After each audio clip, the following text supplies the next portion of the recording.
Today I am going to be doing the attached fly stitch, which is not in this book, which is what we're following for the Create and Craft with Christine stitch along. In fact, she doesn't have this stitch in hers at all. I found it in this book, and it is right here.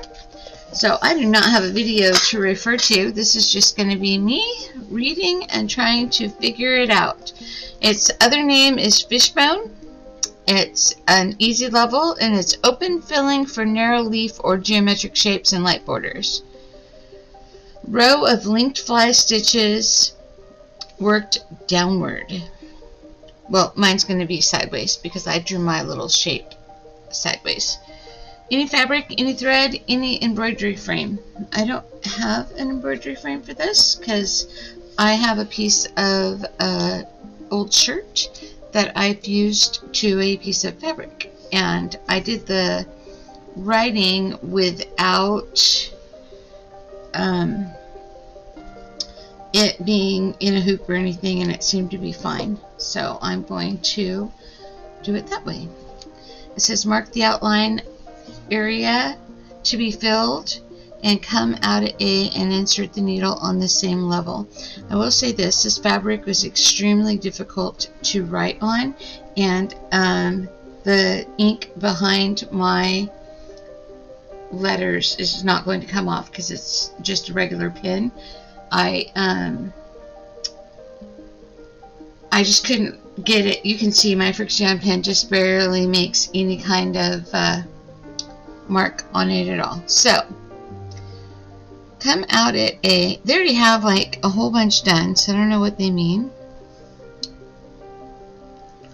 Come out at A and insert the needle at the same level at B and bring it back up at the center C. I don't know how they did that first part.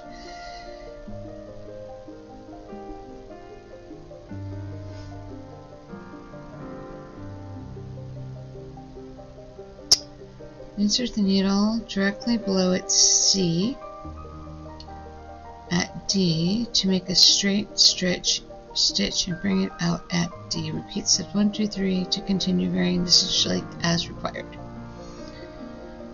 A to C, B, no, A, oh I see. Oh. I don't know how I get that first little piece though. I'm gonna do the first little piece, maybe out of A, B to C. I have no idea what I'm doing. We're just gonna try it. I'm gonna go down here a little ways and make that first. It doesn't tell you to do that, but I don't know where that first line comes from. So, come out at A. Come out at A. I'm going to go put a little bit higher. Come out at A.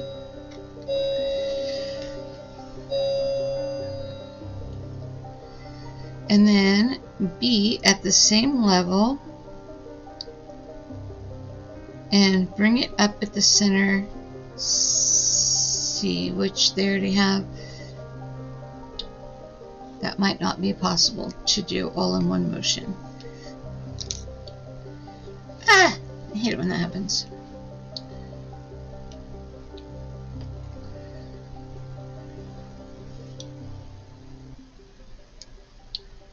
This is yarn from my extensive yarn stash. I thought it would be a good choice for this fabric because it's got some thickness to it, whereas anything else would be a lot smaller. So now I come out at C, which looks like it would be the very bottom of this little guy right here, with my thread, my yarn looped underneath. And then I presume I pull that up like that. Ooh, okay. And then insert the needle directly below C at D, which would be here.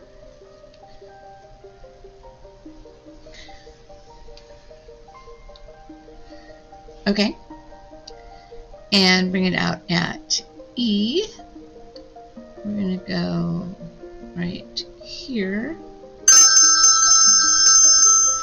That'll be my husband. I'll be right back. Okay, I was gone too long and I forgot where I'm at. I came out at A. I need to go back in at B, which is even with A. Somehow magically bend my needle around and come up at this little point right here where C is.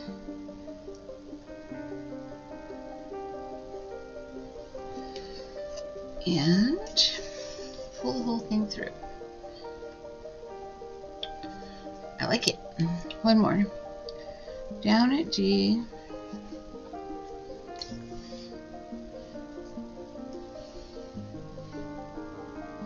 Out at E, which is actually A.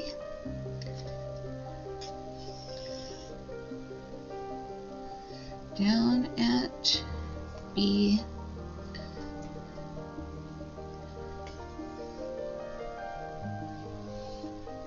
Up at C.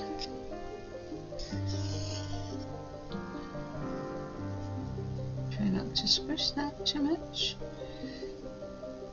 That could have been a lot higher. I'm going to fix that, and I'm going to finish this. I'm going to come back and we're going to do this stitch variation down here in this little square. I will be back. Okay, I finished my little leaf shape, and well, consistency, not my best friend. I probably should have drawn some more dots. Oops, off the camera. Let's try the other one. I don't know. It's really small. It says closed fly is made by reducing the length of the straight stitches. See step 2. Almost on top of itself. So I think I started here.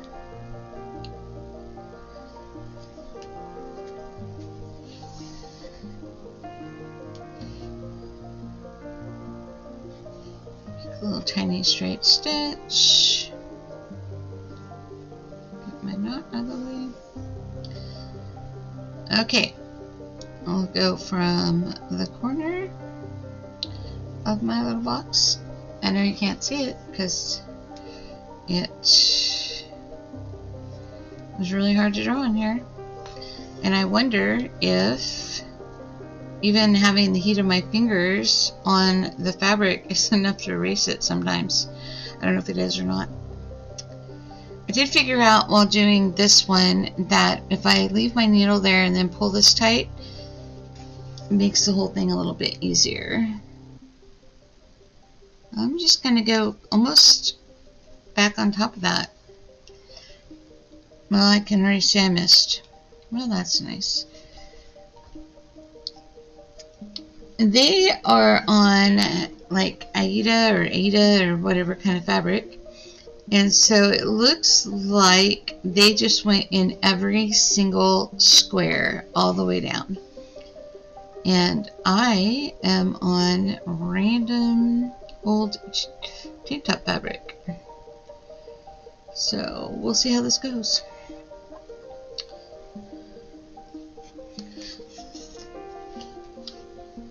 My tail leather.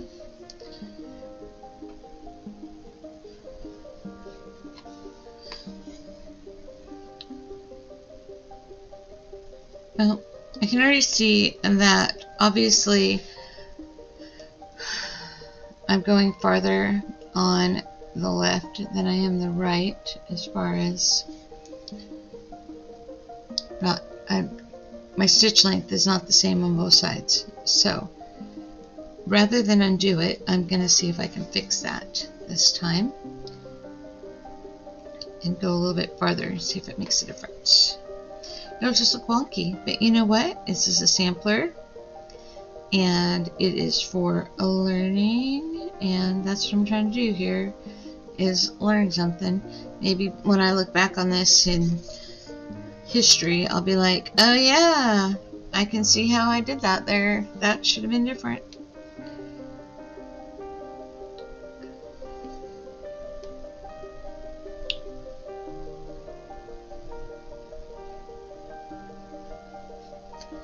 Maybe. We'll see.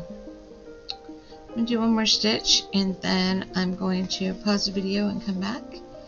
And I will be back when I have completed my little square here. And we'll see how it went for me. So it's kind of hard to say at this point. Alright, I will be right back. Well, there it is. I think that I could have done it more V-like. And not, right here you can see I kind of had a reset right there. Not really in the mood to try again. I'm going to call this good. It's not the best, but we're going to go with it.